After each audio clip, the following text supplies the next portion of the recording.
प्रिय विद्यार्थियों, आप सभी का अपनी भाषा यूट्यूब चैनल में हार्दिक अभिनंदन और स्वागत है। हम पढ़ रहे हैं हिंदी साहित्य की कक्षा 12 की सरयू नामक पुस्तक के गद्य भाग के पाठ, और आज इसी कड़ी को, इसी श्रृंखला को मैं आगे बढ़ा रहा हूँ। और कुछ भाग हमने पाठ का कुछ भाग पढ़ लिया था और बचा हुआ शेष भाग हम पढ़ेंगे। हमारा पाठ चल रहा था गद्य भाग का, अंतिम पाठ है भारत भी महाशक्ति बन सकता है। दो बिंदुओं पर कल हमारी चर्चा हो गई थी। अगला बिंदु जो है उस बिंदु की चर्चा करते हैं जो हम सब के लिए सोचनीय है, चिंतनीय है और विचारणीय भी है। बिंदु है भारत और विज्ञान। भारत और विज्ञान, बहुत से लोग ये मानते हैं कि आज का युग जो विज्ञान युग कहलाता है, इस विज्ञान युग की देन अंग्रेजों की है। अंग्रेजों ने सब कुछ किया था, लेकिन ये एकदम साफ झूठ है, मिथ्या है। लेखक के अनुसार अंग्रेजों ने सोची समझी रणनीति के तहत सब कुछ इस भारत को बदनाम करने के लिए, पिछलगू दिखाने के लिए सब कुछ किया। उन्होंने क्या किया, जब जो कुछ हम विकास देख रहे हैं, जो कुछ विज्ञान की बड़ी देने या आविष्कारों के बारे में हम देख रहे हैं, और उनको देखकर ऐसा लग रहा है कि वो निश्चित रूप से 19वीं शताब्दी के ही सारी खोजें और आविष्कार हैं। यहाँ लेखक ये बताना चाहता है कि ये जो विकास दिखाए गए हैं या जो हो रहे थे, उस वक्त भारत पराधीन था। हमारे देश में अंग्रेजों का राज था और उन्होंने एक नीति के तहत, एक योजना के तहत ये सब कुछ किया। उन्होंने 19वीं शताब्दी में जो आविष्कार या खोजें हुई वही पढ़ाई गई। हमारी प्राचीन जो शिक्षा की पद्धति, पढ़ने की कला थी, पद्धति थी, उसको उन्होंने एक तरीके से छत विकसित कर दिया, नष्ट कर दिया, और उन्होंने वही पढ़ाया या वही पढ़ाई हमारे पर ला दी गई, क्योंकि उनका शासन था और हम पढ़ने को मजबूर थे। इसके साथ साथ उन्होंने क्या किया, जो मैंने लिखा है पश्चिम जगत की देन, ये मैंने चर्चा कर चुका हूँ। 19वीं शताब्दी के आविष्कार, ये भी मैं आपको बता चुका हूँ। इसके बाद आते हैं इतिहास पर। इतिहास के साथ भी उन्होंने छेड़छाड़ की। हमारा जो भारत का प्राचीन इतिहास था, उस इतिहास को उन्होंने विकृत कर दिया, भुला दिया, और हमारा इतिहास का जो गौरव था, हमारा आत्मविश्वास था, आत्मसम्मान था, उसको नष्ट करने की पूरी कोशिश की गई, और हमारे इतिहास को एक तरीके से उन्होंने बहुत बड़ी खाई में धकेल दिया। कहने का मतलब ये है कि सारा का सारा ये जो काम हुआ, ये योजना के तहत हुआ। इसके बाद अब लेखक कहता है आगे, अगला बिंदु, स्वतंत्रता के 60 वर्ष बाद भी, ये विरोधात्मक बात है, विरोधाभास की। लेखक कहता है कि उन्होंने जो किया वो किया, लेकिन हमारे लिए विडंबना की बात है कि हम आज़ाद होने के 60 साल बाद भी उनकी नीतियों पर चल रहे हैं। उनके बनाई हुई जो योजनाएं हैं, उनके नीति निर्धारित किए गए जो बातें हैं, उनका पालन करते जा रहे हैं। ये बड़ी दुख की बात है, क्योंकि 60 वर्ष के बाद भी हमने अपने आप को पहचाना नहीं और हमने हमारे प्राचीन भारत का इतिहास, गौरव, उसको जानने की नहीं कोशिश की। यहाँ लेखक फिर कहता है, गौरवपूर्ण इतिहास से मनीषियों का खोना। भारत के जो मनीषी थे उन्होंने जीवन के हर क्षेत्र में आविष्कार किए। अब उन आविष्कार के क्षेत्र में आप अंतरिक्ष विज्ञान को ले सकते हैं, भौतिक विज्ञान को ले सकते हैं, रसायन विज्ञान को ले सकते हैं, चिकित्सा विज्ञान को ले सकते हैं, निर्माण विज्ञान को ले सकते हैं। इन सभी क्षेत्रों में हमारे जो मनीषी थे उन्होंने बहुत सुंदर कार्य किया और बहुत से आविष्कार भी किए, लेकिन हमने कभी उनकी तरफ ध्यान नहीं दिया। और अभी हम अगर बात करें पिछले कुछ वर्षों के, तो हमारे जो वैज्ञानिक हैं, doctor CV Raman, doctor Homi Jahangir Bhabha, Abdul Kalam, doctor JC Bose, यानी ये कुछ वैज्ञानिक थे जिन्होंने विज्ञान के क्षेत्र में बड़ी उपलब्धियां प्राप्त की। इसके अलावा हमारे भारतीय वैज्ञानिकों ने बहुत ही सबसे कम खर्चे पर स्वनिर्मित उपग्रह जो मंगल ग्रह पर भेजा, उसको देखकर, उसके बारे में जानकर पूरा विश्व चकित है। इतना भी नहीं, भारतीय लोगों की बौद्धिक क्षमता को देखकर अमेरिका है वो डरा हुआ है। लेकिन इसके बावजूद भी हम अपने आप को पहचान नहीं पा रहे। ये हमारे लिए एक सोचनीय बात है। लेखक कहता है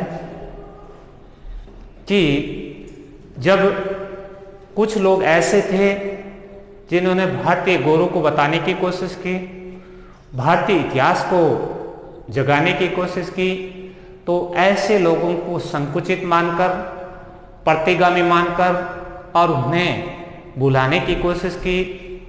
ये भी लेखक के अनुसार एक बहुत बड़ी भूल थी। तो ये जो हमारा बिंदु था भारत और विज्ञान, इस पर मैंने आपके साथ विस्तृत चर्चा की। अब आते हैं अगला बिंदु, हिंदुस्तानियों की आलोचना। अंग्रेजों ने या विश्व हमें किस दृष्टि से देखता है, ये भी अपने आप में एक हमारे लिए खेद की बात है। वो क्या मानते हैं? हिंदुस्तानी कायर है, मूढ़ है, निकम्मा है। देखिए, जिस भारत के लोगों ने अपना पराक्रम, अपना साहस, अपना शौर्य और अपने बलिदान और त्याग की गाथाओं का एक बड़ा इतिहास रचा है, फिर भी लोगों के द्वारा या अंग्रेजों के द्वारा कुछ ऐसी बातें कही गई जो हमारे दिमाग में बैठ गई। लेखक इन सभी की आलोचना करते हुए कहता है कि द्वितीय विश्व युद्ध जब लड़ा गया, हमारे यहाँ अंग्रेजों का शासन था, तो उस विश्व युद्ध में उन्हें अपने आप को बचाने के लिए भारतीय वीरों के पराक्रम, साहस और शौर्य का परिचय दिया था और उन्होंने ये सब कुछ देखा भी था। इसके बावजूद भी और भारतीय लोगों के, भारतीय शूरवीरों की कहानियां हैं, जिसमें 1962 में जब भारत चीन का युद्ध हुआ, तो हिमालय जैसी दुर्गम विकट परिस्थितियों में हमारे सैनिकों के पास उचित हथियार नहीं थे। उसके बावजूद भी उन्होंने हिमालय जैसे दुर्गम पहाड़ियों पर डटकर चीनी सेना का सामना किया और उनसे लोहा लिया। इतना ही नहीं, 1947 1961, 1965, इन सभी में पाकिस्तानियों के साथ जो छद्म युद्ध हुए थे, लड़ाइयाँ हुई थी, उन सब में भारतीयों वीरों ने इस प्रकार का युद्ध किया कि हर बार उन्हें हारने के लिए मजबूर होना पड़ा, मैदान छोड़ना पड़ा। और 90,000 की जो एक बड़ी सेना थी, उस सेना का आत्मसमर्पण करना भारतीय वीरों की गाथा अपने आप प्रकट करता है। इसके बाद ऐसा कहा जाता है कि भारतीय मूढ़ हैं। यहां फिर लेखक कहता है कि यदि भारतीय मूढ़ हैं तो पूरे विश्व में भारतीय विद्वानों की सबसे ज्यादा मांग क्यों है। लेखक तो ये भी कहता है कि विश्व के जितने भी विश्वविद्यालय हैं, उन सभी में अध्यापन कराने वाले सबसे ज्यादा भारतीय लोग हैं। विश्व की जो अनुसंधान की प्रयोगशालाएं हैं, उनमें भी सबसे ज्यादा भारतीय कार्य कर रहे हैं। इसके अलावा ऐसा कोई क्षेत्र नहीं जिसमें भारतीय लोगों की मांग नहीं हो। भारतीय लोग विदेशों में प्रधानमंत्री के पद पर, राष्ट्रपति के पद पर, मंत्री के पद पर, प्रशासनिक पदों पर भारतीय या भारतीय मूल के लोग भी बहुत सारी जगह कार्यरत हैं। क्या जो मैंने अभी चर्चा की है, ये सारी उपलब्धियां एक मूढ़ व्यक्ति कर सकता है? ये सिर्फ भारतीयों को भ्रमित करने का दुष्प्रचार मात्र है।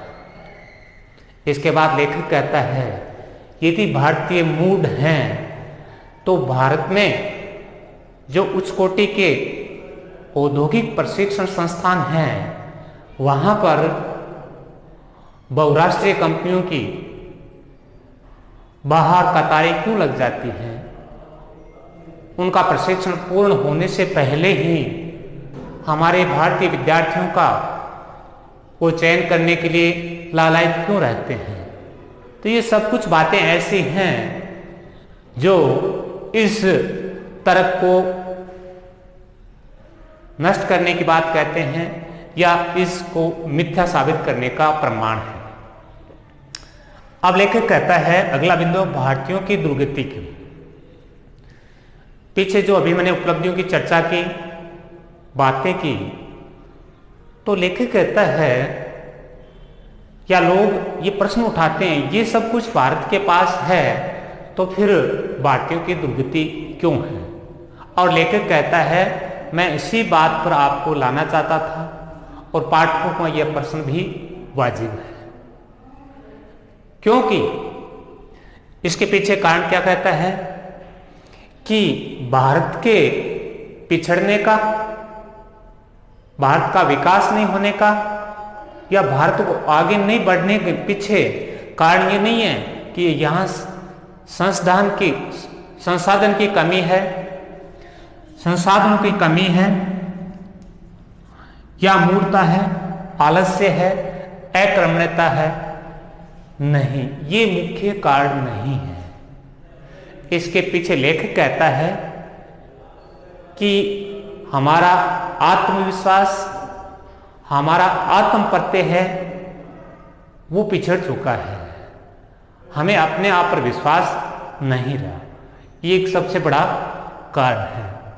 इसके बाद लेखक उदाहरण के माध्यम से बताना चाहता है कि आज भी हम आगे क्यों नहीं बढ़े, हमने भारत को भारत क्यों नहीं समझा। हम क्या करते हैं, ये आप सभी भी जानते हैं कि भारतीयों का नकल का सबसे बड़ा कलाकार माना जाता है। और इसी को लेकर कहता है कि हम भारतीयों ने या भारत के लोगों ने पहले भारत को रूस बनाने की कोशिश की और अब भारत को अमेरिका बनाने की कोशिश कर रहे हैं। लेकिन लेखक कहता है रूस की अमेरिका की परिस्थितियां अलग हैं, भौगोलिक स्थिति अलग है, वहां के मानव समाज की क्रियाकलाप अलग है। हमें उनका अनुसरण नहीं करना चाहिए। हमें ये विचार करना है कि हमारी परिस्थितियां कैसे हैं, हमारी भौगोलिक स्थिति कैसी है, मानव समाज है वो किस प्रकार आगे बढ़ना चाहता है। उन सभी बातों को ध्यान रखते हुए हमें आगे बढ़ना होगा। इसके बाद उन्होंने फिर एक बात बहुत सुंदर कही है कि अचार, साबुन, मंजन, पापड़, कुछ ऐसे उत्पादन बहुराष्ट्रीय कंपनियों को सौंप कर अपने हाथ काट लिए, जबकि चीन ने ऐसा नहीं किया। उन्होंने चीनियों ने बहुराष्ट्रीय कंपनियों को लूटने का मौका ही नहीं दिया और उसका परिणाम ये हुआ कि आज चीन है वो महाशक्ति बना बैठा है। अब अंतिम बिंदु पर हम चर्चा करते हैं। राष्ट्र का पुनः उत्थान एवं दृढ़ संकल्प। यह लेखक कहता है कि हम क्यों पिछड़े हुए हैं, भारत का एक विकसित राष्ट्र के रूप में विकास क्यों नहीं हो रहा, भारत विश्व का सिरमौर क्यों नहीं बन रहा। इसका कोई दोषी नहीं है, इन सब के दोषी इस भारत के रहने वाले लोग हम सब हैं। कारण क्या है कि हम सब ने, राजनेताओं ने और प्रशासनिक जो अधिकारी होते हैं उन सब ने सत्ता को सर्वोपरि मान लिया। सब कुछ आज जो कुछ हो रहा है सत्ता प्राप्ति के लिए हो रहा है और हमने क्या कर दिया, इस सत्ता को सर्वोपरि मानकर हमने चुनौतियां हैं उनको स्वीकार करना छोड़ दिया। विकास के लिए या विश्व में अपना स्थान बनाने की जो बात है हम भूल चुके हैं। हमने नैतिकता को तिलांजलि देकर के सब कुछ सत्ता को समझ लिया। हमने अच्छे बुरे का जो फर्क है उसको भुला दिया और यही एक कारण है कि आज भारत आगे नहीं बढ़ पा रहा। एक विकसित राष्ट्र की श्रेणी में उस स्थान को प्राप्त करने के लिए एक लंबा समय लग रहा है, लेकिन उसके बावजूद लेखक ने कहा है हमें हमारा आत्मविश्वास जगाना होगा, हमें आत्मनिर्भर बनना सीखना होगा, क्योंकि आज भी भारत के पास वही संसाधन उपलब्ध हैं, लेकिन उन संसाधनों का सदुपयोग हो। हमें उत्साह के साथ, योग्यता के साथ और अपने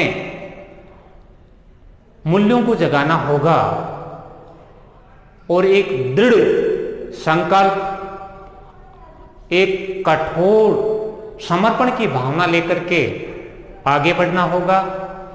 अगर इन बातों को भारतीयों ने अपने मन में उतार लिया तो भारत को कोई रोक नहीं सकता था, कोई नहीं रोक सकता।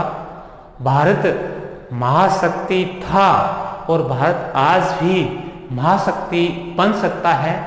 इसके लिए हम सभी को उत्साह के साथ, योग्यता के साथ, स्वाभिमान के साथ, समर्पण के साथ और नैतिकता के साथ और हमारी भारतीय सांस्कृतिक मूल्य हैं उन सभी को स्वीकार करते हुए एक आत्मचिंतन करना है और स्वाभिमान के साथ आगे बढ़ने की कोशिश करनी है। और तब इस भारत को महाशक्ति बनने से कोई रोक नहीं सकता। और इसीलिए लेखक ने ये इस पाठ का शीर्षक दिया है, भारत आज भी महाशक्ति बन सकता है। इस प्रकार हमने इस पाठ की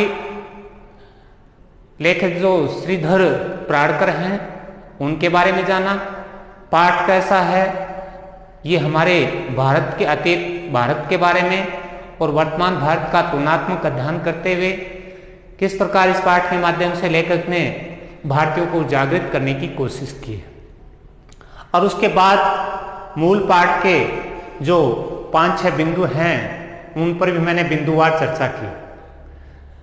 आप इसे सिर्फ पाठ न समझें, विशेष रूप से विद्यार्थियों से, छात्रों से, युवा पीढ़ी से मेरा आग्रह है कि हम सबको जागना होगा और इस भारत को महाशक्ति बनाने के लिए हमें अपना अमूल्य योगदान देना होगा और तब हमारी ये संकल्पना कि भारत भी महाशक्ति बन सकता है ये निश्चित रूप से पूर्ण होगी।